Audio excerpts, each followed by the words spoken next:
Welcome to the United States of Paranormal Podcast. Sit down and buckle up for an enlightening ride through everything cryptid, creepy, and paranormal.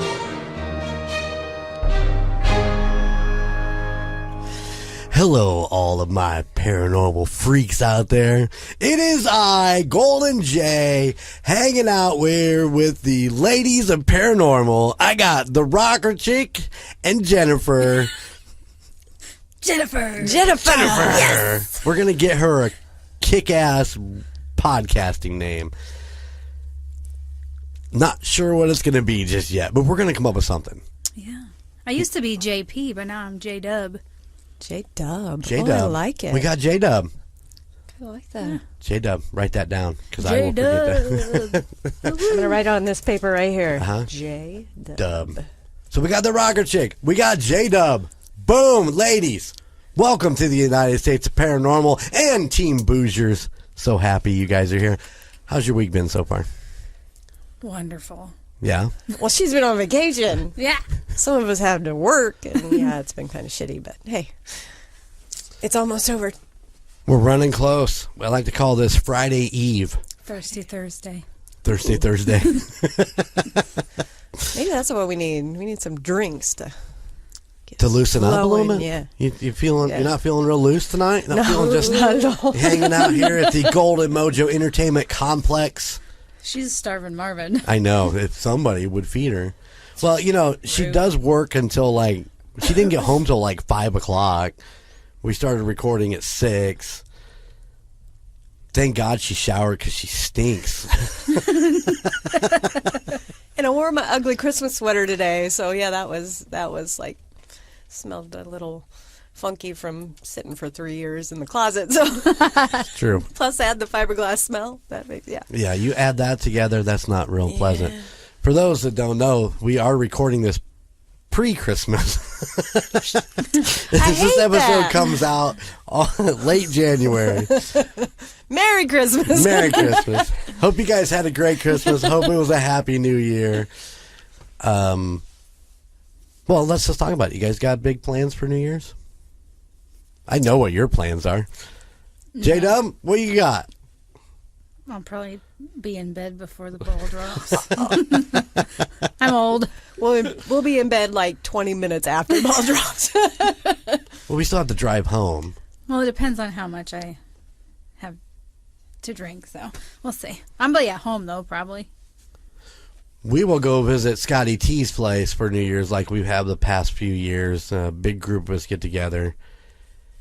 And my problem is getting out of the house after New Year's because Scotty T is usually pretty liquored up at that point, and he just wants to talk. And oh, come on. We all know that Jeremy doesn't know when to stop. Stop talking. What? Talking? It might be different. I spent the whole year podcasting and talking. I may just want to sit in the corner and just, nurse a beer. Not going to happen. Nurse? Yeah, he nurses. He's a very bad drinker. Or at least maybe a very good drinker. Well, let's find out here real quick. All year long, as we've gone on adventures for Golden Image Podcast and Golden Curiosity, I have driven. It's true. That's why I married you. So for New Year's, are you driving so that I can partake in the adult beverages known as a Jack and Coke? Oh. I know, right? Maybe we'll just walk. It's not that far. Fuck that. It's fucking New Year's at 1 o'clock in the morning. How cold do you think it's going to be? Uber. Fast cab. Uber in Etna Green? I don't know that you can get one. Fast cab. It could be quicker to drive or to walk. What would it cost me to Uber 1 mile? Oh, man. Well, you have a golf cart? Not here. Not here. No, not here. You go get your golf cart and just drive that. I had a really nice one lined up. It was beautiful. It was jacked up. It was red with the black stripes. It was gorgeous. And the guy sold it out underneath me. Rude. I still haven't forgiven him yet. Yeah, very sad. Yeah. We'll figure it out. Maybe I will. I mean, I can have a couple drinks and then drive home. We're going to be there for 4 hours. Or more. We'll see. Should be fun. Scotty T's place on New Year's is always a blast. So that is a room full of people I see once a year, and I love it. They're all pretty great. So Is that at somebody's house? yeah. Scotty T was our co-host in the old Golden Image radio days. So if you listen to Golden Image podcast every other week, we play the vintage episodes. So you get a lot of Scotty T on there. And you find out that Scotty T loves his midget porn. And I don't know that he's watching as much these days now that he's actually married to his wonderful wife. I don't know that he watches that much porn anymore. I'd say probably not. There ain't nothing like walking into somebody's house as he closes the laptop and pulls his pants up. It's just a weird moment. It's a weird moment. I'm just saying. Ever. That's why we learn to knock now when we go into his house. I'm smart. And Logan, yes, you sat on that couch. Just saying. God. All right, on to other subjects. But yeah. Oh, you want to break away from the Scotty T midget porn? Yes. Are you sure? Yes. Because that's a conversation we could hold all night and discuss. No. See, No. you could, but yeah. I'm telling you never right now, got if you ever get a chance to go back and listen to Golden Image Podcast Vintage with Marty Bixler, an amazing keyboard player from a band called Random Play, we just hound Scott all night long about his midget porn addiction. It was a very good episode. It really was. I laughed. We were coming back from Kansas City. Me and Gunnar were listening to it, and I'd never seen Gunnar just laugh that hard for that long. Mm-hmm. It was great. So check that episode out, and all the other podcasts in the Golden Mojo Entertainment Network of podcasts, which we'll talk about later. Don't forget, you got to do all that tonight. Oh God, no. That's right. No. Yes, No, because that's tonight. It is the Rocker Chicks episode. Woo-woo. We are stoked to see her first story presentation. And she looks stoked to give it. I am super stoked to give it. You should. Are you ready? I don't know. Let's do it. I'm scared. I'm scared for you. All right. Well, I don't have that big intro thing like you did with yours, but New York City. New York City. We are not going to New York City today. Okay. We are going to a small town in Kansas, Atchison, Kansas. What is it again? Atchison. Atchison, Kansas. Guess what? It is 50 miles northeast of Kansas City. Woo! Kansas. I love Kansas City. We've been there many a times. Ah. And this place was just 50 miles northeast. Hey, maybe next time. Ooh.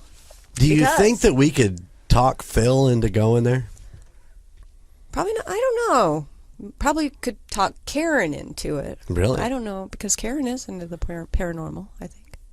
Oh, well, the next time we're taking a few days out there, maybe we'll drive 50 miles Maybe and we'll- go yeah. check it out. Yep. We'll video it. Yeah. Yeah. Be sweet. All right. So I am taking you to the Sallie House. It was built in 1867 by the Finney family. I already told you where it was at. It's in Atchison, Kansas. The Finney family occupied the house from 1867 through 1939. Have you ever noticed that a lot of these ghost stories are like in the 1800s? They all start way back in the day. Yeah. The Finney family built the house, but the paranormal activity didn't start till after the Finney family. Okay. So there were 4 deaths in the house, all Finney family members during that time. Michael, Charles, Richard, and Agnes all passed away, and their funerals were held inside the house. So they had all 4 wakes in the house. Exactly. Very- So not only deaths, but the funerals. That was popular back then, though, right? Extremely, yeah. You hear a lot of that. of having them right there in the homes. Right. The Finney family, with Atchison being a smaller town, they actually had family members that were their next door neighbors also. So they were a very, I want to say, important part of the town. An influential part? Yeah. Say it. Say An it. influential Very nice. part of the town. So, the legend of the Sallie House, in the late 1800s, Dr. Charles Finney had his practice in the house. So any of his doctor duties he did right in the house, in the downstairs. Their living quarters were upstairs. So he had his operating table, all of his equipment was downstairs in what is now known as the living room. Okay, so it was on like the first floor. It wasn't like in the basement. Right, first Okay. floor. So, you came in, you checked in, he took you back to... Did he have a receptionist? I don't know that was ever stated, but I'm sure he did. She have a low cut I'm dress? sure she dressed very sexy. Yeah. I'm sure. Good Lord. So, yes. I just want the full story. Just want to make sure I get the details right. There were operations held, in this house. Babies birthed, everything inside this house. It is said that late one night in 1904, a frantic mother brought her daughter, 6 years old, to the house. The little girl was having very bad stomach pains all day, and it steadily got worse throughout the day, and the mother couldn't take it anymore, so she's like, I'm going to go beat on the doctor's door and see if he can help us out. They got her in. Later on the operating table, the doctor did his examination, and he's like, she has an appendicitis. It could burst at any time. We know we need to get her opened up. He gave her anesthesia. It wasn't enough. He didn't wait long enough to cut her open, and the little girl passed away on his operating table, screaming from the pain. What does that look for? So she died on the operating table. Correct. Did she bleed out? Did she have a heart attack? I mean, did it say exactly why she died? It just said that it was related to the pain. You suffer so much pain that... Yes, she could have had maybe a heart attack or a stroke. Imagine all that pain all yeah. day, and then being cut open and the anesthesia not taking complete effect. Okay. All right. It did not state, that she bled out. J-Dub's telling me to shut my mouth. I do that a lot too. I really do. But yes, it said that, she died from the terrible pain that she was in from not being fully under the influence of her anesthesia. So this made the legend of the ghost that hates men, because that was her last thing, was a man standing over her, hurting her to the point where she died. His face is just killing me. The what? The look on your face. your face is killing her. Why are we doing a man-hating episode? I could see this. You're a little girl. Your mom is trying to help you all through the day, and then you go. The mom says, "We're gonna go get you fixed. And then a this man terrible kills man you. that hurts her so bad." But not all men are bad. not all men are bad. They aren't. J-Dub's husband sounds pretty cool. Yes, he does. Yes, he For does. the most part. So that is the legend of how the house got its name, the Sallie House. Sallie was the little girl's name, 6 years old, that passed away. Like I said, causing her to hate all men and torment and spread her anger that she had. You got that? I think You so. following me? I think so.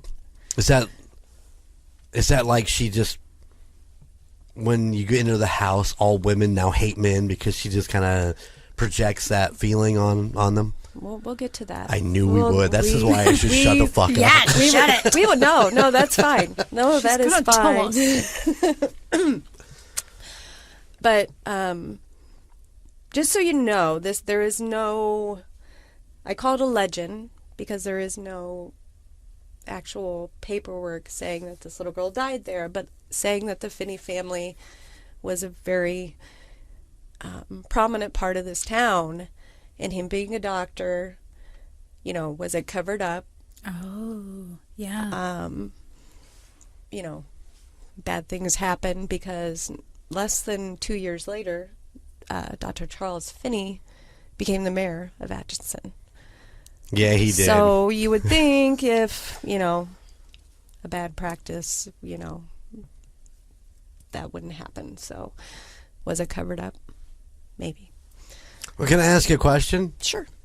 Is there more of I don't want to say it, malpractice coming out of this office than just the Sallie incident? No. Probably. I mean, I'm sure, like I said, very prominent family in this town. So if there was, it's A secret. He took it to the grave. In the backyard. So prior to 1992, there was no paranormal activity that was reported in the Sallie House. Did you say 1992? 1992. Wow. Okay. Okay. January of 1993, things changed. The Pickman family, Tony and Debra, and their newborn baby, moved into the house, renting it from Les Smith. Les Smith was a police officer that had bought the house and been renting it for years. Never heard any stories come out of it. They would stay in the Sallie House for less than 2 years. It started out with just small, strange things that would happen to Tony. From hating on the man. Hating on the man. From the start of moving in, he would have dreams of adorable little girl that he could see so well that he drew a picture of her. And if you look up the Sallie House, you will see the picture of this sweet-looking little girl with bows in her hair. The one that he drew? The one that he drew. Was he a good artist? It was a very good picture. I mean, yeah. I mean, He could see her facial features, everything in his dreams. Okay. So it started out with the dream of a little girl. It began. It started out with a dream of a little girl. Of a little girl. Some of the experiences that they both had, not just Tony, but Tony and Debra, their TVs would turn off and back on all by themselves. Pictures on the wall would be turned upside down. I hate that shit. I hate when they do that. Tony's brother, they were downstairs, I want to say watching probably football. Could have been Kansas City football, because they are from Kansas. Go Chiefs. Tony had went upstairs, and in their baby's room, they found the dolls and toys in a circle on the floor. So he picked them up, put them back up on the shelves, and went back downstairs. And not more than 10 minutes later, he went back upstairs for something, and they were back on the floor, in a circle on the floor. Nice. And I want to say that they did it again, and he brought his brother up, and, so they both seen this, and, kind of freaked him out a little bit. In a circle. In a circle. I did watch an episode of, Ghost Adventurers, where Zach and his team were in the Sallie House, and they had put the teddy bears and dolls on the floor, and the camera did catch one of the teddy bears swaying back and forth. Really? Oh, yes. wow. So things like that happen a lot.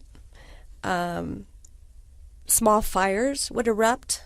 Candles that had never been lit would start to burn. They had a single rose that was in the window that burnt from the inside out.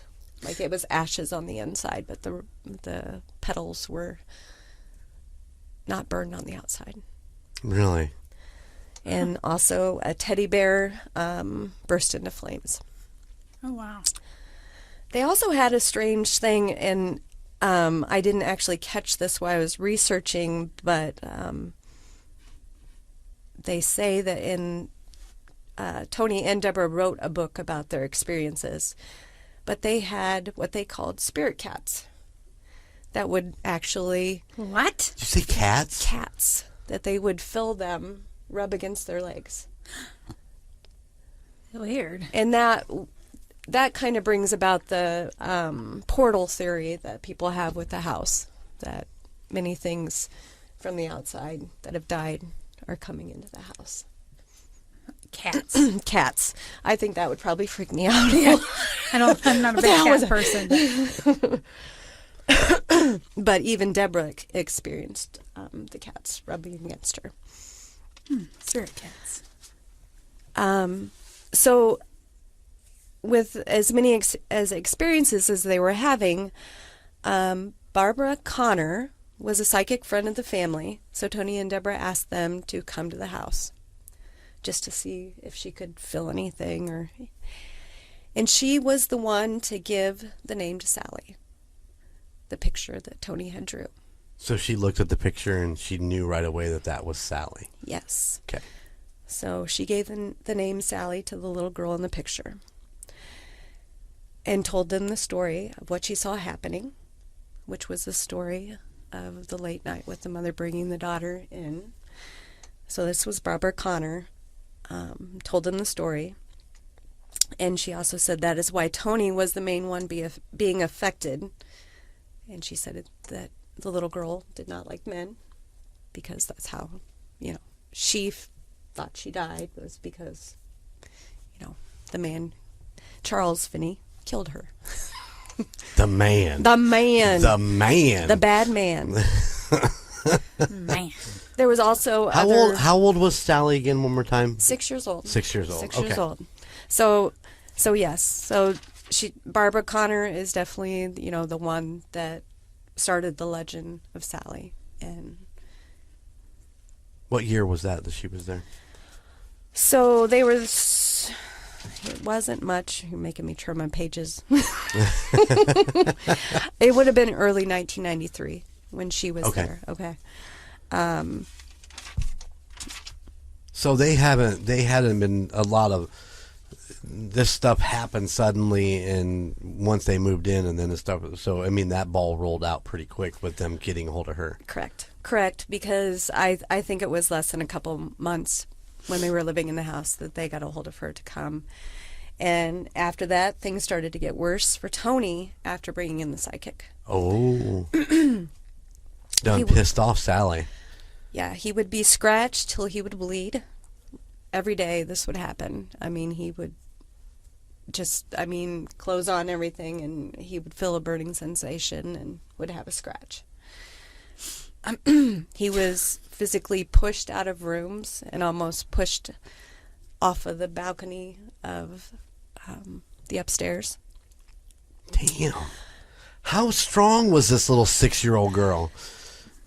Well, there's, if it's a portal, there could be other things in the house too. There's cats. So It could have been a spirit tiger.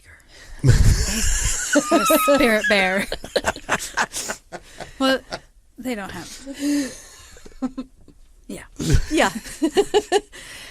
But the main thing was that Tony's attitude changed towards Debra. He felt hatred and violence towards her.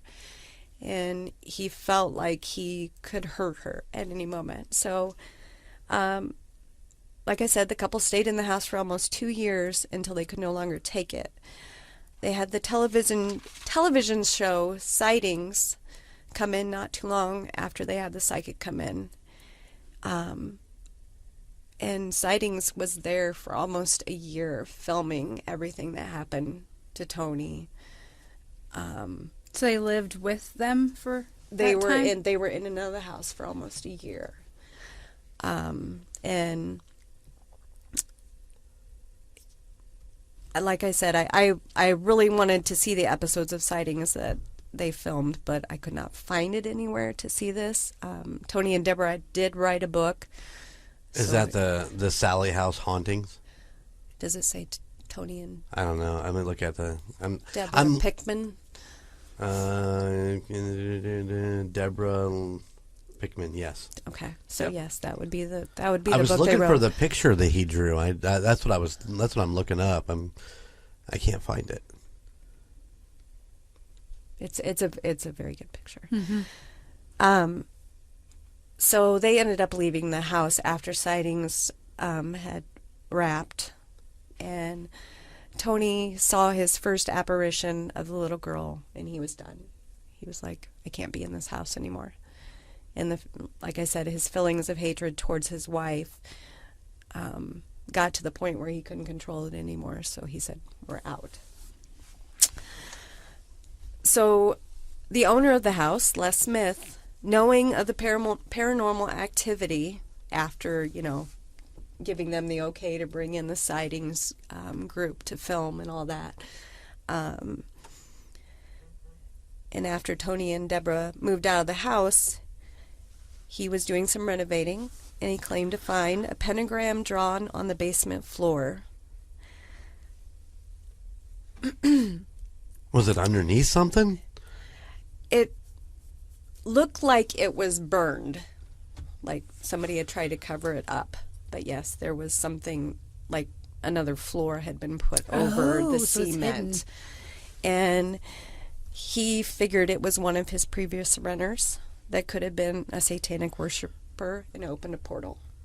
Oh, yeah. Makes sense. So that was one of the things. And like I said, Les Smith was a police officer. He was in the house a couple times and saw some of the paranormal activity, and there was also a story of him and his friend driving by the house, and he was also there when a psychic was there and was told that he needed to leave because the spirit did not like his outfit. Was he in his uniform? Yes. So That's weird. Might have been a cover-up when she died. She didn't like police either. might have been. Oh. So later that night they were driving by the house and the lights on his vehicle went out. So they went down the road a little bit and they decided to drive by again, and the dome light came on. And so they did it one more time and the lights went out again. But it was only like within a mile of that. So, he was definitely freaked out, and, he's like, So did he end up... I'm out. Huh? He's like, I'm out. I'm done. Dude, pump the brakes, don't drive by there. So did he sell the house then? No. No, he still owns it today? He still owns the house, but he did take advantage of the Yeah, he's got paranormal tours and- activity. Les did open the house up to the guided tours and overnight stays. Makes sense. If you do want to stay at the Sallie House, it's $150 per night per Jesus. person, and it's a 2-person minimum. And if you want a 1-hour self-guided tour, it's $20 per person. I think about an hour would be about all I can handle. I'm not going to lie. Well, yeah, for you. Yeah, for me. Well, yeah, you two would be fine in there. I'd be like, come on in. We'll have some tea and crumpets and bullshit like that. Get that fucking asshole out of here. Yeah, I can see it now. So what's funny about it is looking into, because that was one of the last things I looked up was, how much is it to tour the Sallie House, and it says self-guided tours, okay? But I did find an interview of a tour guide that had worked there at one point. So I guess they don't have tour guides anymore. Oh, jeez. But anyways, Denise Pridemore was a tour guide at the Sallie House. And some of her experiences, she had chairs thrown, not really at her, but, they were thrown across the room. Probably when there were men in her group that she was guiding. Yeah. I definitely feel the man shame going on here. She's seen people being scratched and been scratched. She'd been bruised. And she thinks there is more than just the little girl spirit in the house. She thinks there is some man in the house, and she thinks it could be possibly Charles Finney, but... Oh, she thinks that Finney stuck around. Thinks that Finney stuck around. Oh. I think I went way too fast on that, didn't I? Did I go way too fast on that? Any questions? Oh, I have questions. Maybe I can answer. I have questions. J-Dub, what do you got? So I wonder if, before all this paranormal started happening, I wonder if it's because they had a baby or a young one, and she was worried that that baby was in danger. It could be true, yeah, because of it sounds to me like the renters of the house were mainly women before that. So, and it never did say anything about a father for Sallie. It was her mother brought her there. Oh. So where was the father? Maybe that was her main first impression of a man was Charles Finney. Maybe. It's Charles all Finney speculation. was Sally's dad. Dun dun dun.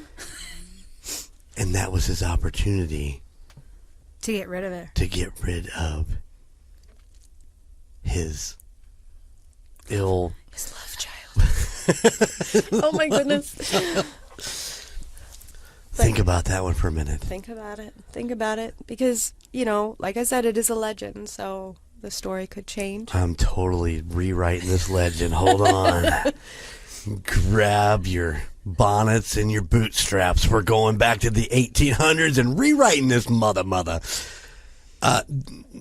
Anything's possible back in those days. It's such a crazy time. Yeah, there weren't a whole lot of people, and, love happens. It does. And then he was a prominent person in that little town, and he wanted to be the mayor or something. Yeah. And Yeah. he just, like you said, there was no record of her death, no death certificate or anything. So, yeah, it could have been. That's a good point. You like that one, I didn't do. you? Yeah. I think, yeah, because, he just didn't want anybody to know, and that was his golden opportunity. Oh, bam! You gotta stick that. You get that in there. Get that in there. Was there any research on the renters who came in before? There, like I said, there was nothing before the Pickmans moved in. The Pickmans move in, Right. Because And if there was a satanic worshiper that lived in there in between that time, then they're definitely not gonna. Yeah, they're not going to own up to it. Yeah. They're not going to be like, oh, fuck, I drew that. Sorry about that. Yeah, it's shit. I tried to put this carpet over top of it, but, it's all good. I just was curious because, if it happened when they moved in, was it the tenant before who was there? We've talked about this in the Rolfe house, when I did the Rolfe house one, that the family actually was using the Ouija board and having seances and stuff like that. And the Rolfe house actually became a spiritual house because they opened that portal and they never reclosed that portal. Right.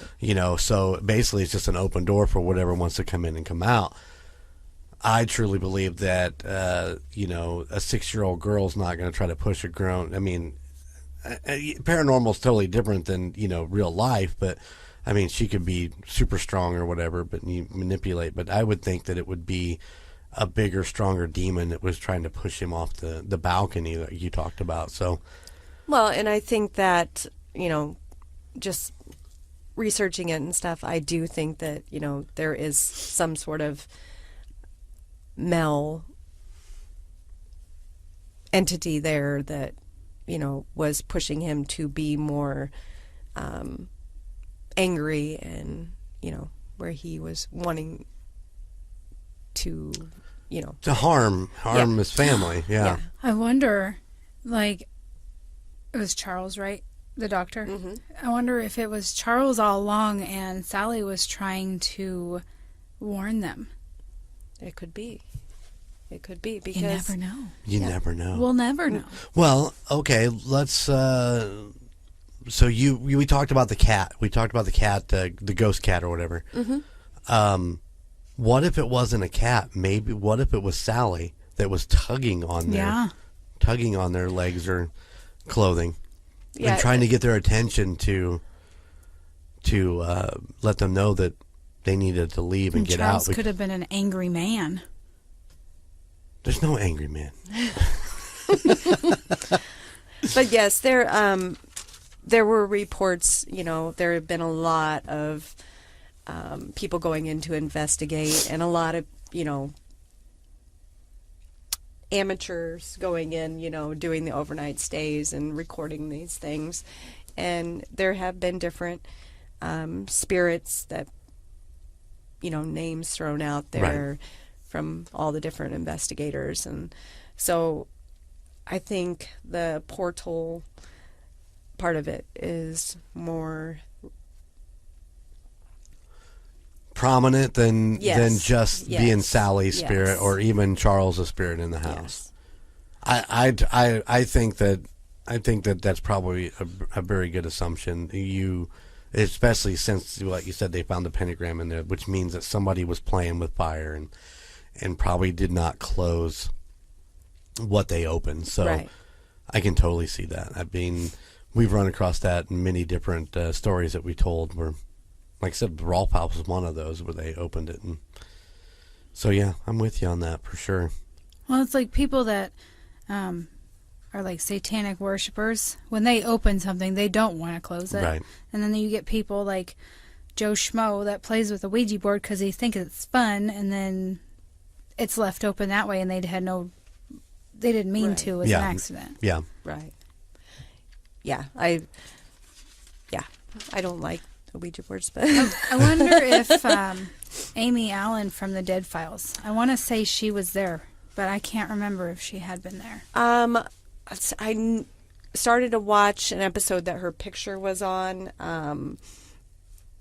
but I never seen her in that. I think she might have been in there during the sightings thing. And like I said, I couldn't find that. But yeah, there's so many people have been. She's pretty legit, so I'd like to see what she had to say for that. Yeah. But yes, it's see if Google brings up anything. What brought me onto the Sallie House was Jeremy. I can't remember his name. I watched. I'm sorry. What's his name?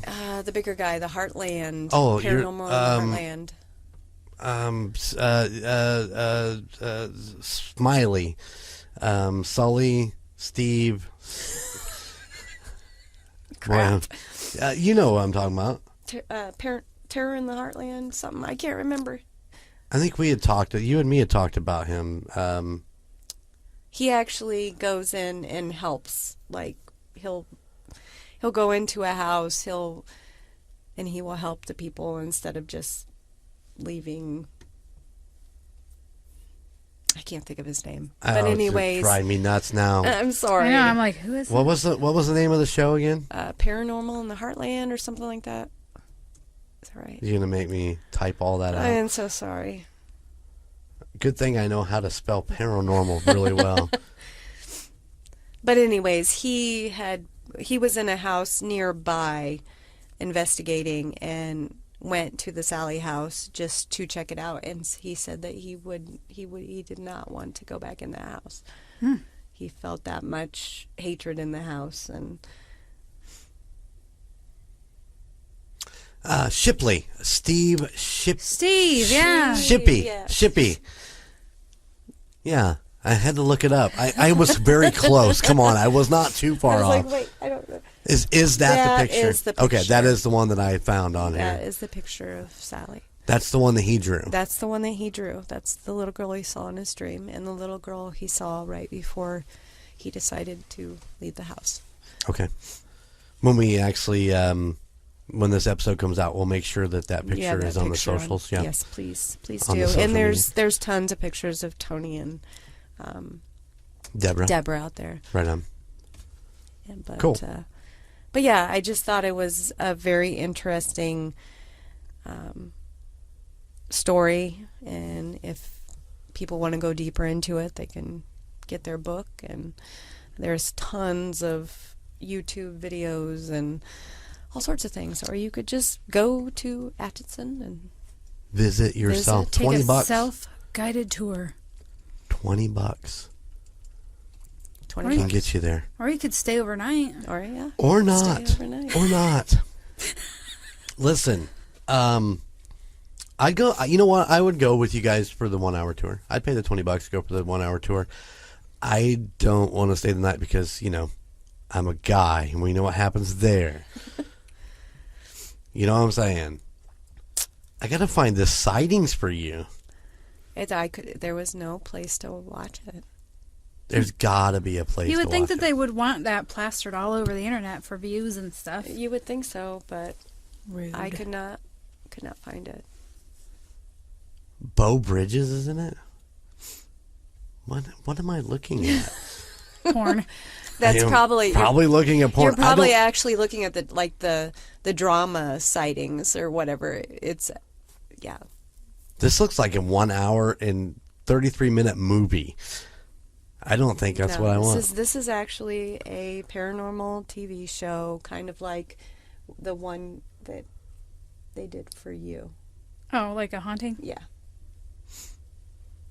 Interesting. All right. Well, we'll dig into that. I'm gonna find you that episode because that sounds like that episode would be extremely interesting. Yeah, because I mean they literally did, follow them through the day, and Well, for a whole fucking year. Good God. Yeah. it was a lot, and they actually had video of him being scratched, and Well, I think that falls into the Warren effect, where what the Warren effect was that you needed to live in there 28 days. yes. So, I mean, they stay for the whole year, whereas a lot of these investigators will stay for 1 or 2 nights, and you're not gonna get them to play tricks on. I brought a treat, do a trick for me. That it doesn't work that way. We've talked about that with Timmy. We talked about that with Lily. You have to be patient and you have to give time for those things to happen. Timmy at Waverly is a huge one. They said a lot of people would be like upset because, they've been there for 5 minutes and nothing happened. Mm-hmm. This is hours. You'd have to wait hours for Timmy to come out and play. I think Lucy was the same, or Lily was the same way in Transallegheny, whatever it is. Allegheny, yeah. He's so terrible at fucking words are hard, but yeah, I think that falls into that 28 days that the Warrens really were all about. They needed to stay there and work through it. So I mean, a year is a long fucking time, but wow. Yeah, and yeah, I need to watch it, and maybe we will come back to the Sallie House in later episodes if we get more information. And but yeah, All right. Feel good about that? I think so. I think you did a great job. Yeah. Your very first one, it was amazing. Did a great job. Thank you very much. I think that was way better than my last episode. Yeah, it was. Yeah. And that was a burn. All right. J-Dub, any more questions? You have anything you want to ask her about her road trip to Kansas? I don't think so. All right. I think I asked all of my questions. You know what's going to happen is I'm about 11 o'clock tonight. I'm going to wake up and I'm going to be like, fuck, I wish, wake up, Bobby. Wake up. I got a question. No, We just gotta look it go up. back and record some more. Just look it up. You're just talking to my phone. We need to do this last little bit. I'm going to add it in. Very good. Yeah, very nice. Good job. That was good. Yeah, that was. I have to just say that it was very stressful with the first episode I did with you with the Willows Weep. We were back and forth, and if you said something, I just added on to Right. it or got the information I got. But physically doing the research by yourself and trying to find, it was tough. It was tough. I got a little stressed. You did great. Like I said, I think that once you get into this, it gets a little bit easier. You kind of tend to try to find certain things you're looking for or whatever, but it's never, perfectly easy. But it's a lot tougher to do that research and then put together a story for a podcast that you want to make interesting. So, I fret it every time I record my story. Is like, will people enjoy this? Will I present the case well enough? Was it just fucking terrible when I finished? And and then I go, oh, it was terrible. I shouldn't, but it's a chance you take, and you do your best. You do the best you can. So you did a great job. Thank you. And so, yeah, if you'd like to rate and review the Rocker Chick, Please do. Let me know if I sucked or. that is the United States of Paranormal at gmail.com.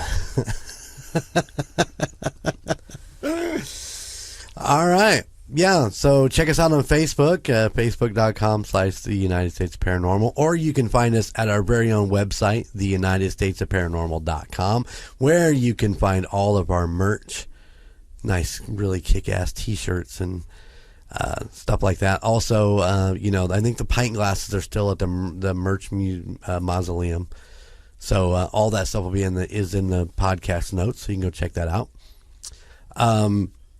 Please rate and review if you get some time. We'd love to hear what you think. If you just want to send us an email on what you thought of this episode, or just United States of Paranormal in general, give us a shout out. If you have any ideas. Yeah, what do you want to hear next? Right. Yeah. We get after it. They're like, I want to hear J-Dub talk about. That's all you got to put. Insert what you... Also, don't be afraid to go out and listen to all the other podcasts in the Golden Mojo Entertainment Network of podcasts. We've got The Call Guys with Colton and Gunner. We've got Golden Image Podcast with me and Chico and the Skywalker. We've got,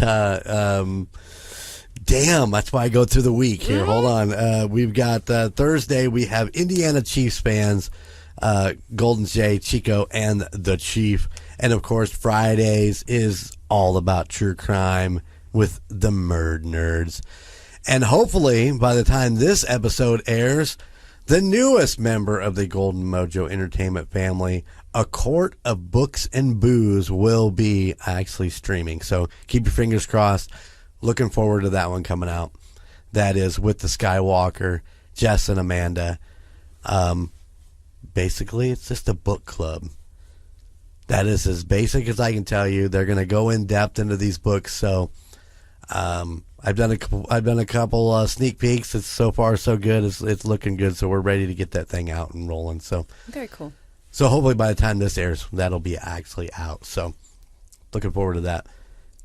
And, of course, you have any questions for me, always goldenmojoent@gmail.com. You can hit me up if you have any questions about any of the podcasts.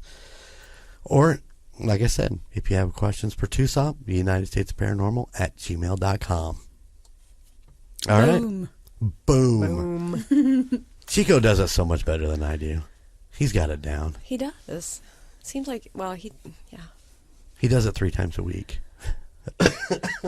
You'd think I'm kidding. I come home from work and he's usually FaceTiming his dad, and he's sitting at his desk with his microphone in front of his mouth, and I'm like, you're like two of the same people. I mean, he does exactly the same thing that Jeremy does. He's always He is behind a the mic. three-time podcasting favorite. He's on The Call Guys, he's on Golden Image Podcast, and he's on Indiana Chiefs Fans. Yep. You know, I heard he doesn't get a word in edgewise on Chiefs Fan. Poor kid. I feel so bad for him. We get to talking, and it's all messed up. He just sits there and stares at us at the camera. But it's so much fun. Indiana Chiefs fans, check them out. If you love the Chiefs, this is the place to go because we love the Chiefs. Good stuff. It's true. Rocker Chic's been on there a couple times. Oh yeah, I love football, but I can't talk about football. Oh, I can talk about football. Football. Anyway, ladies, thank you for joining me tonight. Thank you. In 2 weeks, we're going to get to hear Jennifer's first story. Yeah. Look at her. She's smiling. She's ready. I'm obsessed with this story. She has got the inside information on this story. And now that I know what she's doing, I'm gonna like really look into it and be like asking a lot of questions. All right. Oh, good. Hey, nothing wrong with that. It's different for me. I like to hear the stories and kind of go with it. I don't. In my egotistical world, I don't want to butt in on your story, so I won't. I'll try to fill in. It's like, oh, well, you didn't say this or you didn't say. So I just like to listen and then ask questions. Save all your questions for the end. Yes, Mom. Oh, guys, I'm in so much trouble. Team Boosiers is going to kick my ass. All right. Until next time, thank you guys for listening. Please, like I said, rate and review and send us emails with all your stuff. And I will see you, or we will see you on the other side. Make good choices. Yes, please. Later. To support other Golden Mojo Entertainment productions, check out Golden Image Podcast, The Call Guys, and Murd Nerds wherever you enjoy listening to podcasts. To see photos and find new episodes of the United States of Paranormal, follow us on our social media. Twitter at TUSOPPOD or Instagram at the United States of Paranormal and Facebook, the United States of Paranormal. If you have a place that you'd like us to look into or would like to share your spooky story that we can read on the air, please email us at theunitedstatesofparanormal@gmail.com.